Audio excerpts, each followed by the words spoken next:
meeting of the Commissioners Task Force to order. The meeting is live streamed on YouTube so the public may observe and listen. So welcome to everyone following online.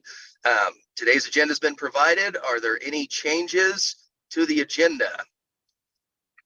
If not, may I have a motion to approve the agenda as presented, please?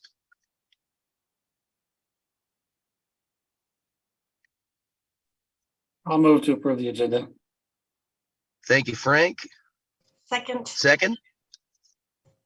Who was that? Forgive me. Is that Bert? Tina Ray Scott. I was close. All right, very good. We have a first and a second. Those in favor of approving the minutes, please raise your right hand. Those opposed, same sign. I believe the motion carries. All right, and are there any corrections or additions to the minutes of the February 10th task force meeting? If not, I will entertain a motion to approve the minutes from the February 10th meeting.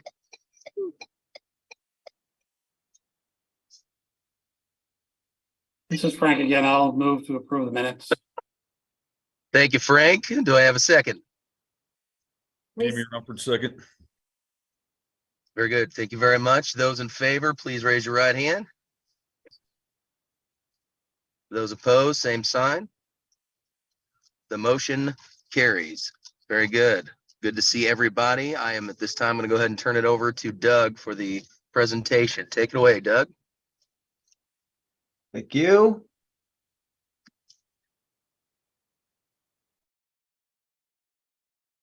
So we'll start with ESSER II changes. We've got 6 of those this month. As we look at them, it'll bring the total for their plans to 2.9 million, but it is a change of $700,000 net. So as we look at the districts, Western Plains is just moving some money around for summer salaries and technology. Moscow uses up the remainder of their allocation for curriculum and software. And then Renwick is just moving some money around for PD and mental health supports. And then in the next batch, Stockton uses up the rest of their ESSER II allocation for salaries. Goodland, $81,000, uses the rest of theirs for technology and curriculum. And then Wellington uses the rest of their $600,000 for premium pay and after school programs, for a net change in ESSER II of $700,000. If we look at where we're sitting right now, with that 700,000, that will leave about 1.7 million that is not planned for. As we said before, $1 million of that is in Garden City, and then the other $700,000, I don't remember the number. I think it was between 12 and 14 districts then represent that other 700,000. And as we look at the teaching and learning pieces of that, we're sitting at about 75% earmarked for those activities. Very good. Are there any questions or comments from anyone?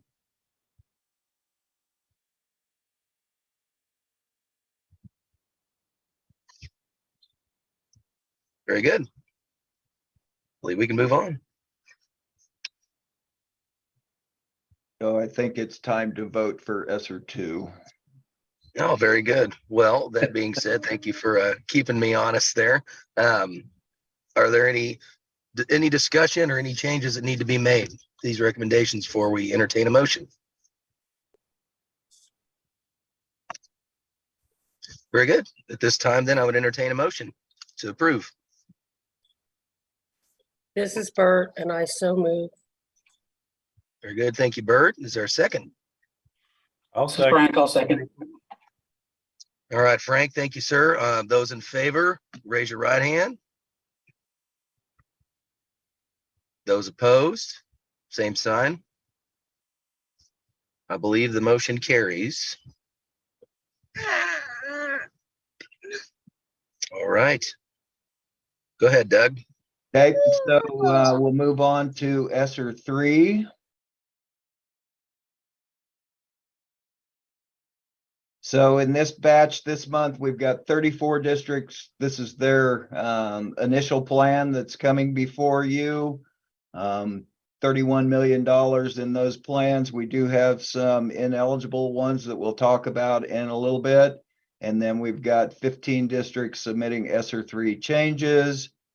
And those changes are pretty big ones. There's $14 million net change in those change requests. So, and we also have an ineligible in there that we'll talk about. So where we sit right now, you all have moved 219 plans through worth $642 million. We've got 15 plans with changes in there, and that we're adding that $14 million net there, 34 new plans worth $31.4 million. And then we still have 33 plans in some stage of review by the team. And then as we look at just the demographics, still smaller districts represented. If we look at the totality of the allocations being spent, you'll see that almost it averages about 70% of the plans that are coming in are using up most of their allocation, 95% or above. So they're making plans for use of all of their money. A lot of them are, most of them are. So that's good to know. 37.4 million was available to the districts, and these 34 plans represent 31.4 million. Ranges per district, the 17,000 is Oberlin at the bottom and Auburn Washburn at the top at 4.1 million. And then the per pupil expenditures, that's also Oberlin at the bottom, $48. Obviously, that's not near all of their money. And then Healy is at the high end at almost $5,000 per student. The teaching and learning pieces in this batch comes in at about 69% aimed at teaching and learning. And then we do have these ineligibles. There are 3 that all go together. This $10,000, 766, and 100. Those are the benefits that go along with it. This was presented to us as a new position, but as we dug into it, it's not a new position. These are duties that the superintendent is doing. And as we looked at the job description, it appeared that these are the normal duties of a superintendent. So we did not feel like those were, it was allowable. And then we also have posted there to the side that coming out of the uniform grant guidance, the citation that it's not an allowable cost. And then, sorry, the last one. Doug, yes. Doug, before you go on to the last one, could you explain to the committee why that's not allowable, and how does that compare to like premium pays, just so they can get an idea? Doug, do you want me to address that? Yes, Dean, please. I thought you might. Thank you, Randy. So separate from ESSER, there are the requirements in the Uniform Grant Guidance, which of course are the regulations that govern all of these federal funds. One explicit prohibition in the Uniform Grant Guidance is 2 CFR 200-444 AI. And that is the part of the law that says you can't use any federal funds, ESSER or otherwise, to pay for general costs of government. And one of the things that is explicitly called out as a general cost of government is a local agencies, which would include a local government entity, which would include a school district. You can't not use federal funds to pay for the salary of the chief executive, which in this case is a superintendent. So that's the main reason. That's one of the distinctions between some of these other things. An incentive as part of retention or recruitment is treated a little bit differently, but this was not what we were talking about. This was salary, and this is for other duties that would have fallen under their existing job description as being a superintendent. Thanks, Dean. You said that much more eloquently than I would have. And then the last one goes to reasonableness. This was 33 cameras for 11 buses, so that's 3 cameras per bus. That did not seem reasonable to us. And then the reasons for having those cameras, talking about contact tracing and who's wearing a mask. And we know that nobody contact traces anymore and nobody wears a mask. So we deemed that not reasonable.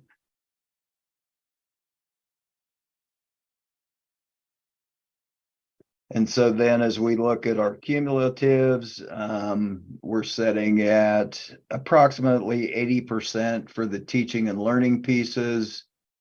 And still $94 million left in those 33 plans that haven't been reviewed.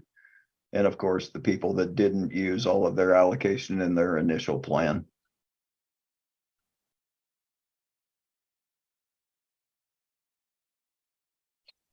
All right, are there any questions or comments on the eligible request that we had in the pre-read?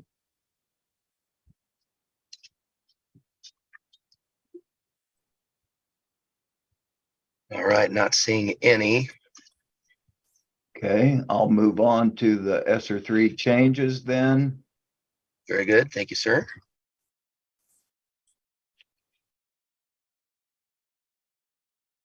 Computer's running slow.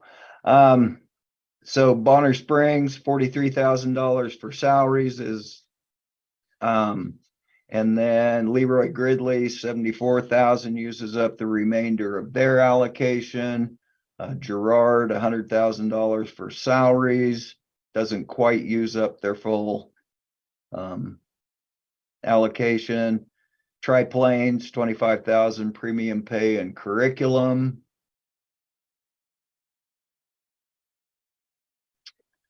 Hutchison, 131,000 for touchless faucets and valves. Chaparral actually is less money, move some money around. Things are coming in under budget, and so they actually are going the wrong direction. Riverton, $450,000 for an HVAC project they got all their paperwork in for, and then Canton Galva, 30,000 for curriculum. And then Osage City, once again, they're spending less money than they originally planned, and we do have an ineligible item included in that we'll talk about in just a second. Santa Fe Trail, 987 curriculum. Dodge City, 229,000 for salaries. Leote, 468,000 for an HVAC project. Got their paperwork in for that so they can start it. Then the cameras, the keypad entry or whatever, access control to the building, and then the air quality sensors. The sensors don't sense anything that has to do with COVID, so we deemed this as ineligible.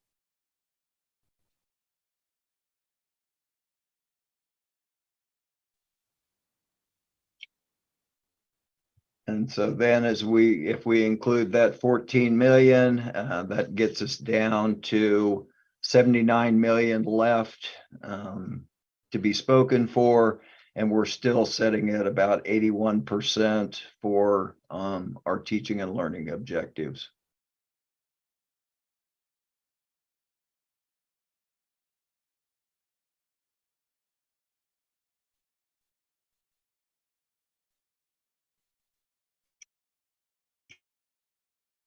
And so I don't see any questions in the chat.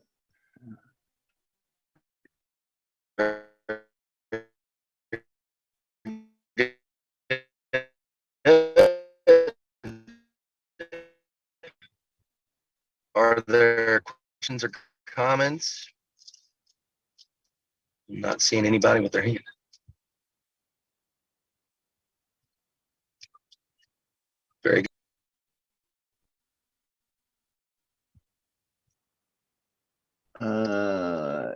Everybody seems I have to a be motion? froze. Melissa Rooker, I move to approve the slate as presented.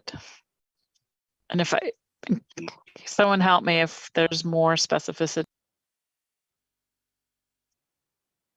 Seeing two. Melissa Rooker coming in the clutch. Thank you. Frank, I'll second. Very good. We have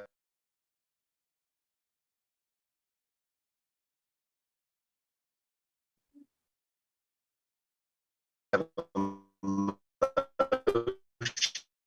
Do we have a second?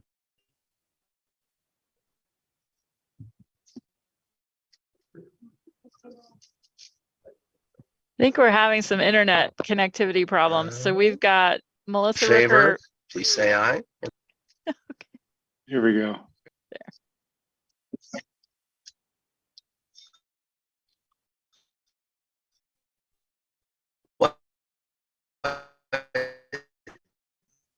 Yeah, I saw a bunch of hands go up. I didn't see any go up when I called for those opposed, but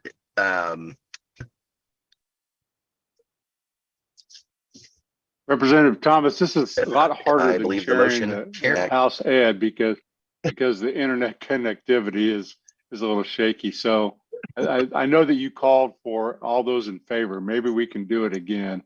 All those in favor, raise your hand of the motion. And then all those opposed. Okay, so it was one opposed and everyone else in favor, Representative Thomas. They're very good. All right, the motion carries. Apologies for the internet issues. You know, it just can't be this simple now, can it? So we wanted to bring something to the task force attention. Our next meeting is scheduled for Friday, April 7th, which is Good Friday. And we didn't know if you wanted to keep that or whether possibly move it to Thursday, the 6th. Something for your consideration. I will leave it up to the will of the committee. This is Bert, and I would recommend we move it to the 7th or whatever the Thursday is. Thursday the 6th, okay. I would concur with that. Did anybody else have any comments on that?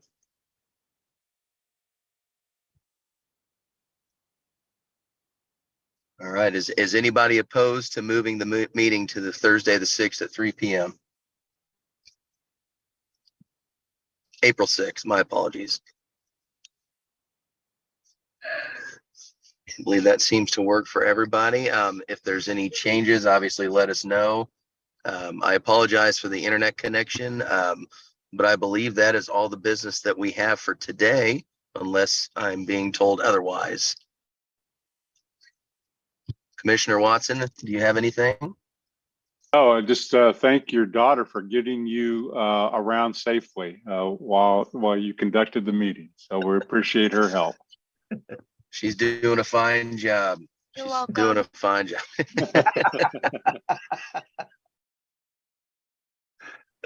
We made it alive, so now, yeah. All right, well, committee, I appreciate you letting me play along and chairing this meeting, and I appreciate everyone's patience as we work through the technical issues, and I apologize for that, but thank you all very much. And I believe with that, if there's nothing else for the good of the committee, we are adjourned, and we will see you next month.